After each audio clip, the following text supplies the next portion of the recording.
Yo, what's up, you guys?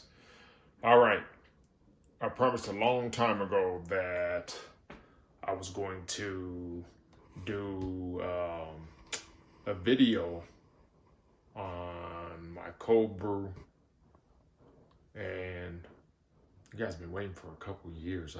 I did it, never edited it, and what was there is outdated. So here I am about to do uh, my cold brew thing that I do. Now, the reason for my cold brew is second thing that I like to do in my shower routine. The first thing, of course, is to shower my hair. Well, actually, it's the third thing. Shower my hair. Shower, shampoo on my hair. I use Frida Roots or African Black Soap, but preferably Frida Roots. And then the second thing I do is use Frida Roots apple cider vinegar spray to make sure I get all the any residues that might be there, not only from the shampoo, but throughout the week. Hydrate my hair with my own spritzer hair thing, rosemary and lavender versions. And then the third thing is after using apple cider vinegar to pull everything out, I put coffee in my hair. And then the final thing is I do a rosemary water that I create. Not rose water, but rosemary water. So today, what I'm going to do is go through my routine for making coffee, how to do it, and so forth. All right? All right, what we have here right now is my dog, Nipsey Muscle, laying right there. But we have some Cafe Bustelo. You could use whatever you want to do. This is what I have right now. Try to avoid flavors, French vanilla, things like that. You don't need that. Don't do none of that stuff. Just some basic coffee. A lot of people believe that dark coffee is has more potency, but it doesn't. So when it comes to the choices of coffee, you really want to, if you can, use a light roast. It's more powerful. It has more caffeine. The reason why it has more caffeine, I know it's contrary to what we think. We think a dark roast or a medium roast. That's because it has more flavor. Dark roast or medium roast means it's being cooked longer. It's like smoking something. Let's think about it like that. It gets cooked a little bit longer, but the more you cook, the less the nutrients it has. So a light roast actually is more powerful, more strong. If you drink coffee, real coffee, you guys notice a light roast is more powerful in the caffeine, and a dark roast is more robust in flavor, but lighter on the caffeine. And medium falls between, right? So if you have a light roast, that'll probably be better. But any of them will any of them will do. But I just want to explain that to you guys so you guys understand how coffee really works. Not everybody drinks coffee. Getting back to the coffee, one of the things you want to do is I like to use real simple things like this. And what I have here is a jar. And this jar is, I want to say 6 cups, 7 cups, 8 cups, something like that. It's,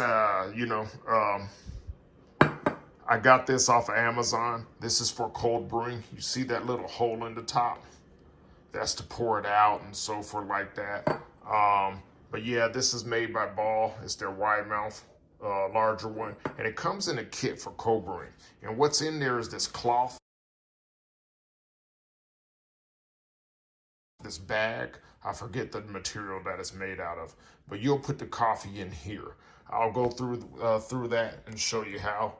Now, for this, it's very simple measurements. You don't have to do any science. You want to put 1 cup of coffee ground in the bag. I have a 1/2 cup measurement, and I did that for a reason. Underneath here, I have a full cup. Look how big that is. How can I pour it into that bag right there? It's too big. So I broke it down and use a smaller cup. So I use a 1/2 cup measurement. And then I poured 2 1/2 cups in there to make my cup. Then once you're done with that, you're gonna add cold water, not hot water. And I'll show you this whole process as we go through. All right. So the first thing we're going to do is open this up, the coffee. I've already used it before. And I'm just going to dig in here. As so. Doesn't need to be packed. Matter of fact, I prefer it not to be packed. This particular coffee grain is an espresso. It's not what I normally would do, but it's what I have. I prefer coffee grain a little bit more because espresso is real like powdery on this brand. So if you could just get coffee ground, that would be not like a full grain coffee ground. It's just coffee ground too, but it's real powdery, this brand. And it's okay if you go over. It's okay if you go under. It doesn't need to be perfect. But as I said, you just pour it in the bag. Oh, as you can see, I wrapped the bag, put the bag in here. I don't know if you paid attention, but you just take this bag, put it inside, wrap it around the rim, and pull it all the way down because it does get weighted down when you add the coffee in there.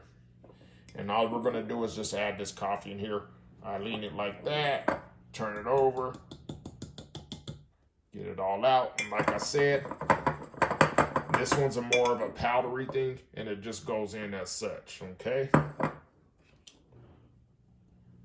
And because it's powdery, I'm shaking it up to loosen up some of the ground because it compacts real easy. It stays compact real easy, this particular brand.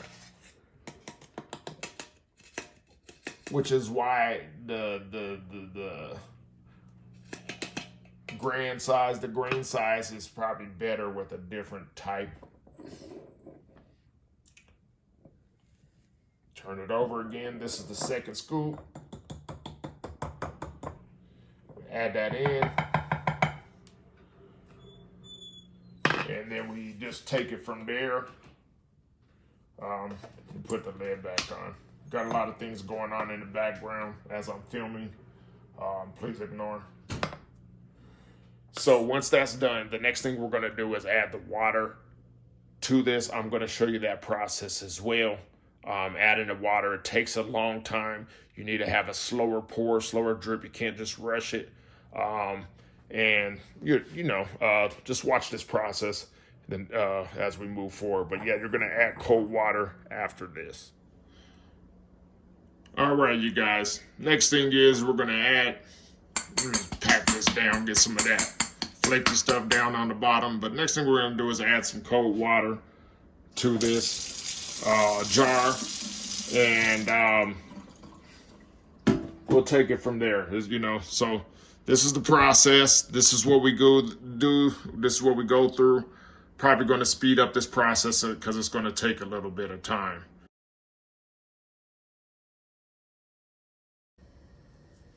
So yeah, we have a slow drip going on right now. It's going to take a little time, but the process is just like us, our whole journey. It's about taking your time, being patient, and taking it from there. You know what I mean? So the reason why I have a slow drip, because it drains real slow from the loincloth. And so because it filters through the loincloth real slow. So because of that process, if you have it up too high, too much water coming out, it'll fill up and all these coffee grains are coming up and it could potentially spill over. So you want to take its time to allow it to naturally just drain all the way through to the bottom and come out. So let me pick it up. I'm going to show this to you.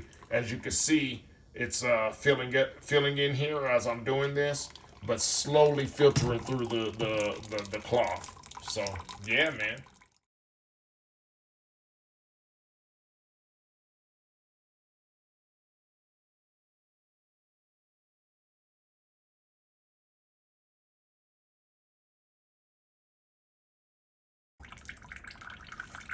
Okay, so we're almost filled up to the top, still pouring slowly. Sped it up a little bit, slowed down the pour a little bit, the drip, drizzle, whatever you want to call it. But yeah, man, you just really have to be patient, take your time. This is a part of the process. One of the things is, once it's full tomorrow, you want to let this sit for 24 hours. All right, so now it's fully ready to go. There's a few final steps to it once you brewed it, but this is what it looks like when it's filled up. I like to fill it up to right where the rim is, and the reason for that is after 24 hours, I'm gonna have to pull this bag out after it sits refrigerated. So this water is gonna reduce and fall down there because of I have to pull that bag out, and it's a heavy bag at this point, full of coffee, wet coffee grain. So you're gonna lose a lot of the liquid. So, the liquid's there no matter what, but it's gonna fall down a lot lower, and it might end up. I don't know if you can see any of these lines, but there's some lines here. It might end up at about the 6 cups of cold coffee brew. So that's what it looks like. Let's get this bag sealed off, and then we'll take it from there. So what you do is you just twist it. And I don't know if you can see it, but the bag has already expanded. Coffee grounds do expand. That's why you don't put them down your sink or anything. You'll tear up your garbage disposal. You'll need a plumber to come out here to clear the lines and stuff. This is why also people use coffee grinds back in the days. I don't know if they do it back in the days, but back in those old buckets, those old hoopies, old cars that our parents, if they had an oil leak, you'll put coffee ground in it, in the oil portion of the engine to seal up the holes, and that's because it expands and it will seal up the holes. So people will put coffee grounds in their oil and then put the oil in their car engines. But yes, as you can see, it's tied off. And that way it can stay in here without falling in and so forth. And I'm gonna show you how that goes. So we have the lid like this right here. And then we also have this portion. We're just going to put that in here as such. And then put the lid on with the string hanging out. It's buoyant anyway because the coffee ground is like wood floating in the sea or something like that. But we just put it on, not super tight. You know what I mean? But just tight enough. And then the next thing is we're going to put it in the refrigerator. Let it sit for 24 hours, and then I'll come back out, pull the bag out, and it's good to go. I'm not going to show you that full process, but just know that's what you do. This is how you make your cold coffee brew.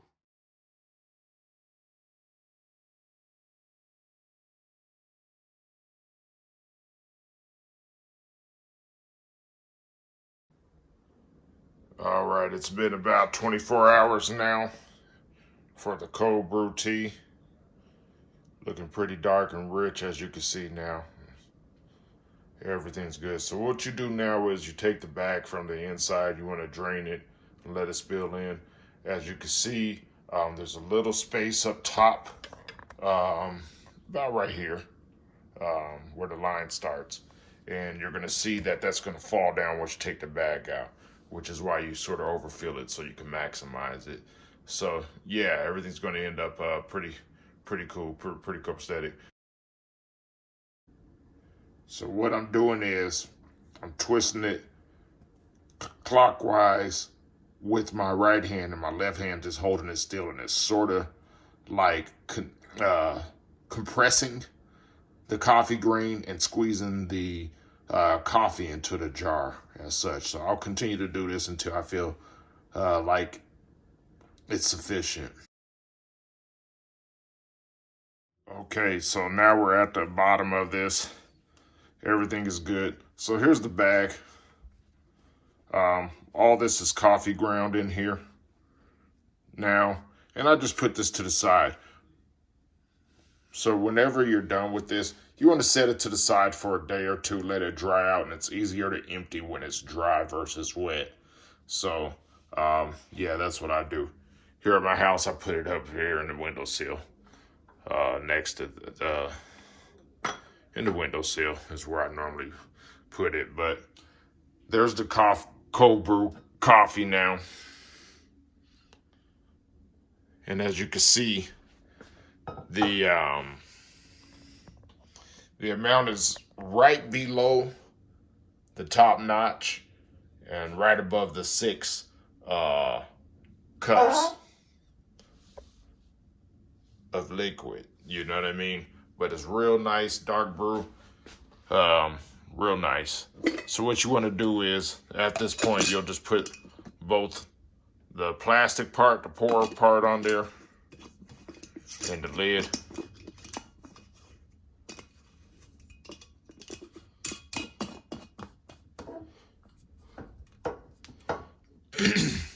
And everything is good. All right. So now that we have done finished the cold brew and so forth, it's time to for me to go ahead and prep it, get it ready for my shower. Today is my Sunday, my shower day, and I'll pull out my rosemary water that I've done. I'll also pull out the Fruit of Roots apple cider vinegar spray, things like that, and the Fruit of Roots soap bar of my choice, because I have a couple different fragrances. I'll say flavors or whatever. And, you know, I try to switch that up as well. But the cold brew coffee for your hair is there. It helps stimulate the growth in your hair follicles. Coffee, things like that, helps bring the blood and the oxygen to your roots of your hair. And it's very healthy for it. So that's part of it. So, yeah, that's part of the mission. So that's what we're going to do. From here on out, you know, hopefully you guys could put this into your routine. If not, that's cool. But once again, if I missed something, misunderstood something, comment below, like, share, subscribe. That does it for the cold brew coffee that I make. I'm not so anonymous. 2 Stokes, and I'm out.